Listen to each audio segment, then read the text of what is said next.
muna sa inyo ang aming munting incubator.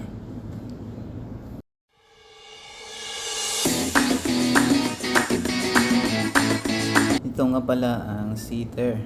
Naglalaman lang naman ito ng 95,000.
Sa susunod na video, ituturo ko naman sa inyo kung paano mag-incubate ng mga itlog, kung paano ang tamang pag-set ng makina, set ng mga itlog, paano maglipat sa hatcher, seater to hatcher, tsaka paano mag-harvest.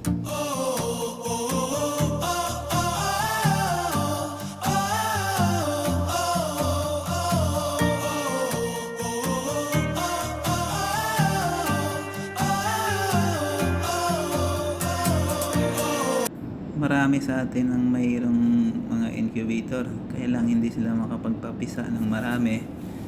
Sa una lang marami, tapos pangalawa wala na, kukonti na lang. Hindi naman kasi basta-basta yung pag-i-incubate ng itlog. Hindi porke may incubator ka na, may itlog ka, tapos isasalang mo. Hindi naman ganun-ganun lang yun kadali. Kailangan mo talaga ng ng pagkaalaman.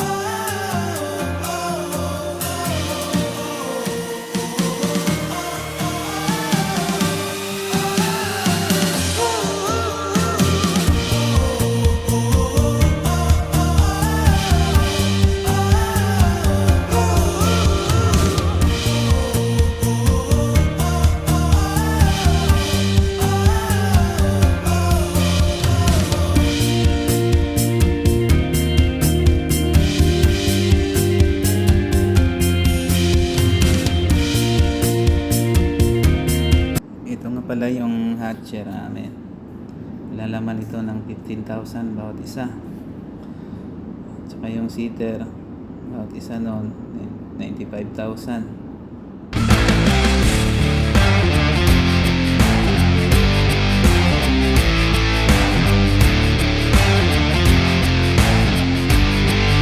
Sa pag-incubate ng mga itlog, dapat alam mo kung paano mag-prepare ng mga itlog. Kasi pag mali na yung preparasyon mo ng mga itlog, wala na.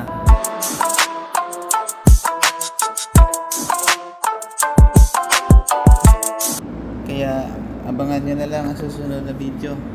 Sa ngayon, enjoy muna kayo sa panonood. Maraming salamat.